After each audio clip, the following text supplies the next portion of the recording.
Hello বন্ধুরা, চলে এসেছি নতুন একটা ব্লগ নিয়ে।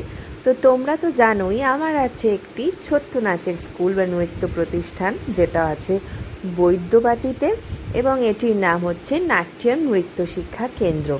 তো চলো তোমাদের সাথে শেয়ার করে নিই যে ফ্লোরে বসে আমরা কিছু শারীরিক এক্সারসাইজ করিয়ে থাকি বাচ্চাদের, তো সেগুলো কেমন হয়। প্রথমটাই হচ্ছে বাটারফ্লাই পজিশনে বসে পা দুটোকে ডানার মতো ঝাপটানো। এর ফলে বাচ্চাদের পায়ের ফ্লেক্সিবিলিটি অনেক বৃদ্ধি পায়। এছাড়া পরবর্তীকালে মাসিক বা পিরিয়ডের যে সমস্যাগুলো সেগুলোও কিন্তু অনেকটা ক্লিয়ার হয়।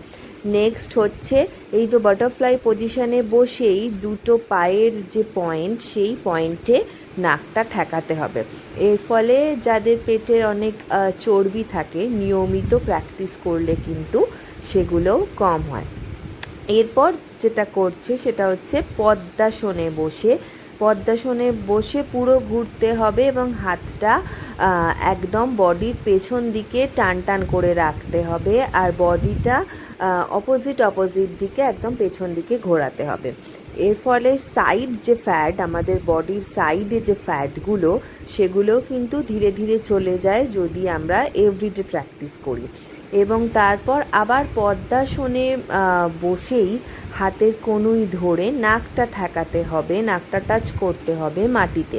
এর ফলেও কিন্তু বেলি ফ্যাট অনেকটাই কমে যায়, কিন্তু অবশ্যই যদি ডেলি বেসিসে প্র্যাকটিস করা হয়। নাচ, যোগা বা যে কোনো জিনিস, সেটা কিন্তু সপ্তাহে একদিন করলে তার কার্যফল আমরা পাই না। এগুলো কিন্তু ডেলি বেসিসে প্র্যাকটিস করতে হয়, তবেই কিন্তু আমরা এগুলোর কার্যফল পেতে পারি। এখানে দেখো, এখানে করাচ্ছি কাঁধের কিছু মুভমেন্টস, যেগুলো কাঁধটাকে রোল করতে হয় পেছন দিকে ও সামনে দিকে। তার ফলে ব্যাকে বা পিঠের দিকে যদি কোনো ফ্যাট থেকে থাকে সেগুলোও কিন্তু কমে যায়। এবং একদম লাস্ট যে মুভমেন্টটা আমরা সিটিং পজিশনে করিয়ে থাকি, সেটা হচ্ছে এইভাবে পদ্মাসনে বসে শির দ্বারা টান টান করে ওম যে মন্ত্র, সেই ওম মন্ত্র জপ করা। তার ফলে কি হয় যে বাচ্চাদের মধ্যে কনসেন্ট্রেশন অনেকটাই বৃদ্ধি পায়।